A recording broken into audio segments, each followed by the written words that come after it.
it's a nice kit, but not having the part that hooks up to the radiator really messes it up. Hey guys, Dave from Dave's Glory Shopworks here, and on this video we're going to do a quick little recap of what's going on, and then we're going to talk about tranny cooler lines for an LS swap. We're at a spot right now where we didn't want to be. We got our shipment of metal pieces in, but it actually is not what we wanted. We were sent a trunk floor instead of 12 different pieces of metal for the car, and because everything was all packaged up the way it was, I didn't know until I unwrapped it. So I'm dealing with the company I ordered the parts from right now. Hopefully tomorrow I'll hear some good news. If not, we're gonna have to gear up and make these panels ourselves, and that's a whole nother rigmarole. But I've been getting the tools together just in case. I got a shrinker stretcher, I got a press, and my bead roller.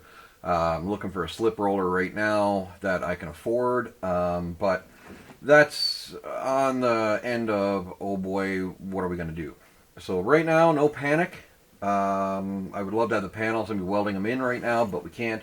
So that's kind of where we're at. We're kind of in limbo. And no videos for the past couple weeks because, frankly, it has been darn cold. This whole last week and a bit has been about minus 29 degrees Celsius with the wind chill of about minus 35 or more. So it's been just too cold to be working in the garage.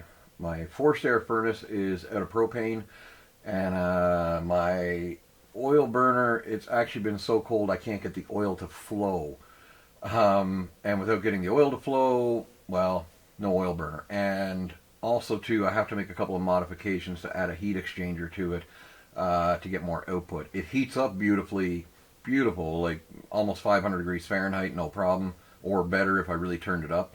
But without a heat exchanger, it's localized heat in just the vicinity, and it takes literally all freaking day to start warming up the area around the garage that I can work in. So we're not quite dialed in yet for heat for the garage, plus still missing insulation, plus.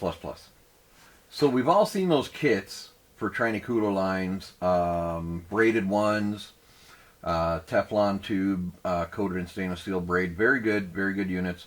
You can get them on Amazon. There's lots of variety of them for almost any transmission out there. There's one inherent flaw though.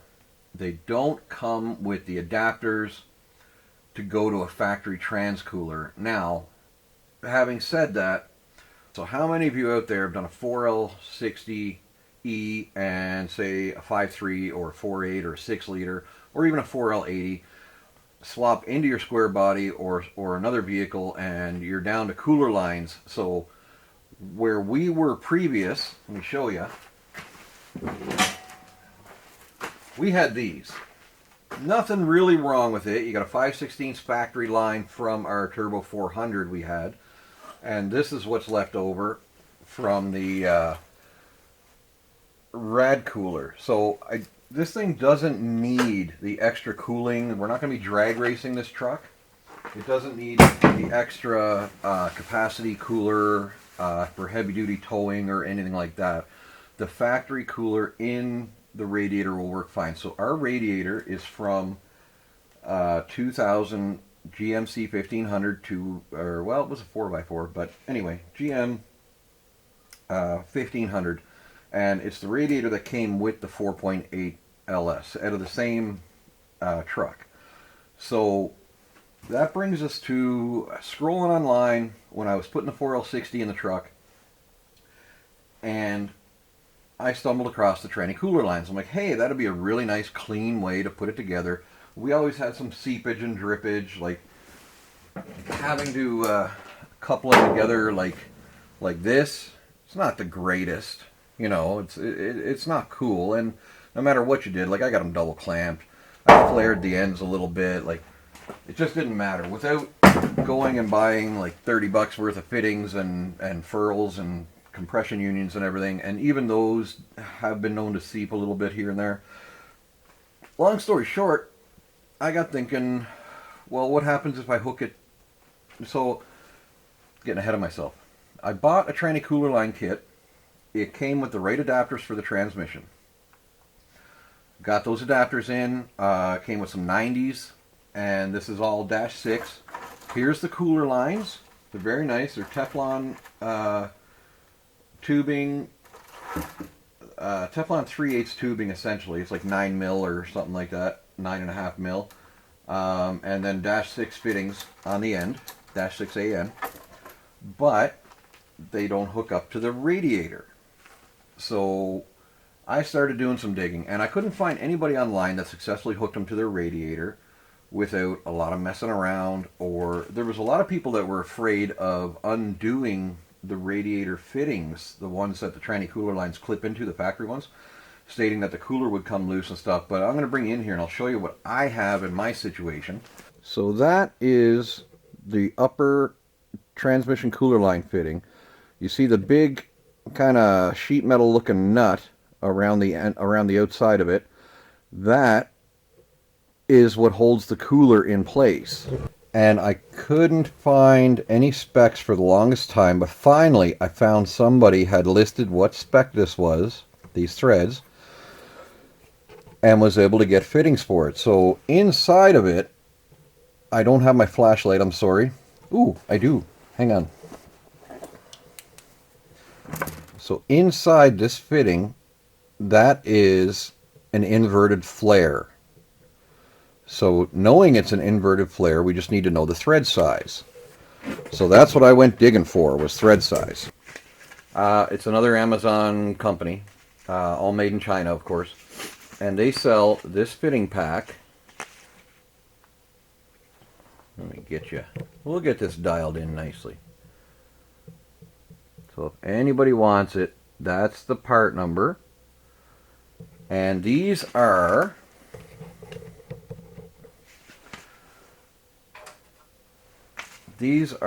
a 5/8 by 18 inverted flare to Dash 6 male AN. This is it right here. Oh boy. The camera is not liking the cold today, guys. Let's see what I can do. There we go. This is it right here. So Dash 6 male on this end. Inverted flare 5/8 by 18 thread on this side. Okay, that is actually a common thread for carburetors. So to recap, this is the end that sits on the transmission. Okay, and this is a simple, they call it an NPMS fitting, so not a national pipe. NPT, yeah, it's NPSM or MPMS fitting, and it looks a lot like this guy, but it's a 9/16 by 18 thread, and that screws into the transmission with an O-ring seal. Or this one had a no, this one had an O-ring. Never mind. Anyway, so that's the transmission side taken care of, and they're out there everywhere. This guy is the standard size that you would find on a 3/8 fuel line that screws into your carburetor with the inverted flare end. So now that we know that, we can just screw this guy right in.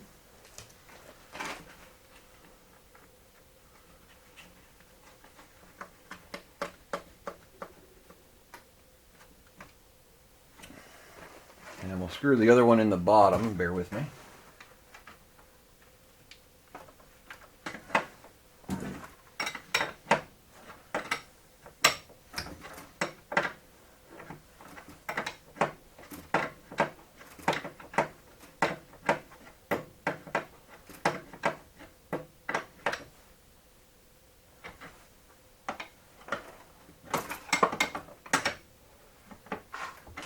And because it's aluminum or brass in the radiator, I think it's aluminum for the cooler, you don't need to use high pressure, like really crank them in. Just get them seated and then a little bit for a snug. You're done. That will seal up just nice. If in the event they decide to leak, I'm just going to wrap them with a couple wraps of Teflon tape, put them back in. They can seal against the thread side of the fitting. There's no other avenue for it to get out. But these should be good to go. So now the kit comes with a bunch of adapters. You've got some Dash 6 swivel with 1/4 inch pipe thread, and there's some 3/8 pipe thread as well on the 90s. There's some straights with that. It's a nice kit, but not having the part that hooks up to the radiator really messes it up as a real bolt-on install. But if you know ahead of time and just order those Evil Energy or whoever else makes them, like there's going to be a ton of companies that make them. It doesn't have to be just Evil Energy, although they do have a nice little sticker inside. I know Aiden was quite happy to get another sticker. Bing! So anyway, that's where we're at.